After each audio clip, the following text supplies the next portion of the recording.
మనకి పూర్వీకుల నుంచి ఒక ముతక సామెత ఒకటి ఉందండి. అప్పు అయితే ఆడి దగ్గరికి వెళ్ళండి, రొక్కం అయితే నా దగ్గరికి రండి.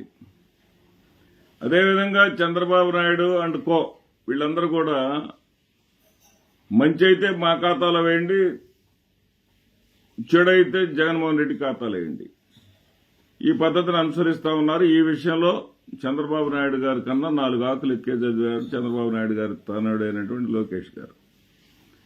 ఇక్కడ అప్పుల భారం, వడ్డీ భారం మీద కాగ్ అనేది ఒక నివేదిక ఇచ్చింది.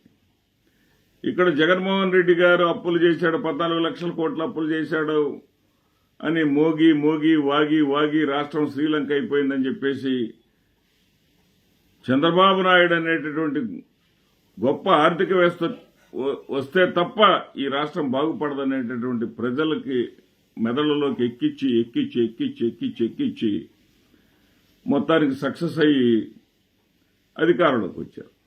అధికారంలోకి వచ్చిన తర్వాత బడ్జెట్ ప్రవేశపెట్టేటటువంటి సమయంలో వాస్తవ లెక్కలు చెప్పాలి. వాస్తవ లెక్కలు చెప్పేశారు. 6.5 లక్షల కోట్లు మాత్రమే. 14 లక్షలు ఎట్టిపోయినాయో, 10 లక్షలు ఎట్టిపోయినాయో ఇవన్నీ అబద్ధపు కోతలు అనేది అర్థమైపోయింది. ఆ తర్వాత తాజాగా కాగ్ వాళ్ళు ఒక రిపోర్ట్ ఇచ్చారు. వాళ్ళు ఇచ్చినటువంటి రిపోర్ట్ ఏంటంటే ఆంధ్రప్రదేశ్ రాష్ట్రాలపై వడ్డీల భారం అంటే అప్పే అప్పుల మీద చెల్లించేటటువంటి వడ్డీల భారాన్ని ప్రభుత్వాలు ఎలా మోస్తున్నాయనే దాని మీద ఇచ్చారు. దాని మీద వివరణ ఇస్తే ఆయన ఏం చెప్పారంటే, మా నాన్నగారి హయాంలో చంద్రబాబు నాయుడు గారు 2014 నుంచి 19 వరకు అధికారంలో ఉన్నప్పుడు 14,155 కోట్ల రూపాయలు మాత్రమే వడ్డీలు కట్టేవాళ్ళం. కానీ జగన్మోహన్ రెడ్డి గారు ఆ వడ్డీ భారాన్ని 24,994 కోట్ల రూపాయలకు తీసుకెళ్లిపోయారు అని చెప్పేసి వాదన చేశాడు. ఏమో కాగ్ రిపోర్టు ప్రకారం మాట్లాడేశారు. 11,000 కోట్ల రూపాయలు ఏకంగా పెంచి పారేశాడు అని చెప్పేసి చెప్పాడు. ఇక్కడ బుక్ అయ్యారండి, దొరికిపోయాడండి ఆయన.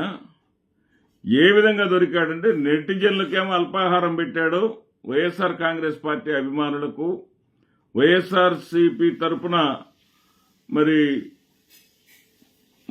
వారికి మద్దతుగా నిలిచి వారి తరఫున పోరాటం చేసేటటువంటి వాళ్ళకి ఫుల్ మీల్స్ పెట్టాడండి లోకేష్ గారు.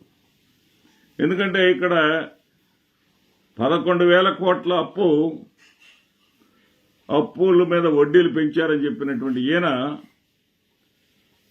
అడ్డంగా దొరికిపోయింది ఎక్కడంటే, చంద్రబాబు నాయుడు గారు అధికారంలోకి వచ్చే నాటికి 2014లో ఆయన అధికారంలోకి వచ్చిన నాటికి వడ్డీ భారం వచ్చేసి 7,488 కోట్ల రూపాయలు ఉంది. ఏది అంతకుముందు అందరు ముఖ్యమంత్రులు చేసినటువంటి వడ్డీ భారం ఎక్కడికి చేర్చారు? వాళ్ళు 7,488 కోట్లకు చేర్చారు. దానిని చంద్రబాబు నాయుడు గారు 2019లో దస్త్రం దిగిపోయి జగన్మోహన్ రెడ్డి గారికి దస్త్రం అప్పచెప్పే నాటికి దానిని 15,342 కోట్లకు చేర్చాడండి. అంటే దాని అర్థం ఏంటంటే రెట్టింపు. అంటే చంద్రబాబు నాయుడు గారికి 14,155 కోట్ల వడ్డీ భారం మోపితే దానిలో జగన్మోహన్ రెడ్డి గారు 24,994కి అంటే 11,000 కోట్లకి పెంచాడు. అంటే రెట్టింపు అంటే 28,000 కోట్ల వరకు పెరగాలి. అట్లా పెరగల. 14 డబుల్ అయితే 28 అట్లా కాదా. కానీ ఇక్కడ చంద్రబాబు నాయుడు గారిని జగన్మోహన్ రెడ్డి గారికి మించినటువంటి ఆర్థికవేత్త ఏం కాదు. జగన్మోహన్ రెడ్డి గారే ఆర్థికంగా వ్యవహారాలు చక్కబెట్టగలగటంలో చంద్రబాబును మించినటువంటి మేధావి జగన్మోహన్ రెడ్డి గారే అనే విషయాన్ని లోకేష్ గారు రాష్ట్ర ప్రజలకు చెప్పాడండి. 7,488 కోట్లు కాస్త 15,342 కోట్లు అంటే రెట్టింపు. 7.5 15,000 15,000 కూడా పై మాటే తప్ప అంటే రెట్టింపు చేసి కూర్చున్నాడు చంద్రబాబు నాయుడు గారు. అంటే ఎవరు నిజమైనటువంటి ఆర్థిక సమర్థత కలిగినటువంటి వ్యక్తి అంటే జగన్మోహన్ రెడ్డి గారే, as per the CAG report and as per the proclamation of Lokesh గారు.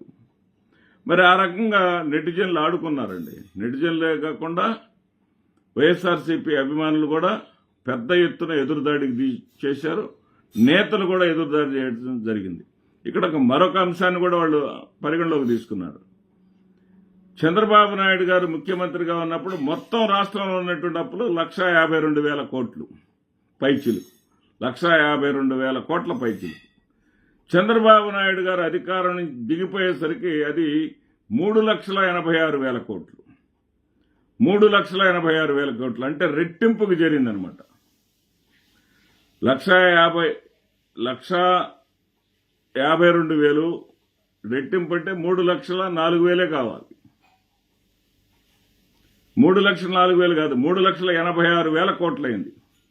అంటే 1.5 రెట్లు అప్పులు పెంచాడు. జగన్మోహన్ రెడ్డి గారు అలా చేయలే. ఈయన చేసినటువంటి అప్పులు ఎంతంటే 3,86,000 కోట్లు అంటే జగన్మోహన్ రెడ్డి గారు 7,72,000 కోట్ల రూపాయలు చేస్తే ఏది రెట్టింపు చేసినట్టు. రెట్టింపు కన్నా ఎక్కువ అంటే దాదాపు 8.5 లక్షల కోట్లు జగన్మోహన్ రెడ్డి గారు అప్పులు చేయాలి. అన్ని అప్పులు చేయలే. ఆయన చేసినటువంటి అప్పులు 6.5 లక్షల కోట్లు మాత్రమే సాక్షాత్తు బడ్జెట్ ప్రవేశపెట్టేటప్పుడు కూటమి ప్రభుత్వం ఇచ్చినటువంటి గణాంకాలు. అంటే ఇక్కడ అర్థం చేసుకోవాల్సింది ఏంటంటే అసత్యాలు అబద్దాలతోటి అధికారంలోకి వచ్చారు కూటమి వాళ్ళు. 1 కాదు 2 కాదు, అబద్దాల మీద అబద్దాలు. 3,000 నుంచి 13,000 కోట్ల దాకా అని చెప్పేసి ఇష్టం వచ్చినట్టుగా వాగారు. రంగుల మీద ఖర్చు. ఆ రంగుల మీద జగన్మోహన్ రెడ్డి గారు చేసినటువంటి ఖర్చు గురించి సాక్షాత్తు పంచాయతీరాజ్ శాఖ మంత్రి పవన్ కళ్యాణ్ గారు చెప్పింది 105 కోట్లు.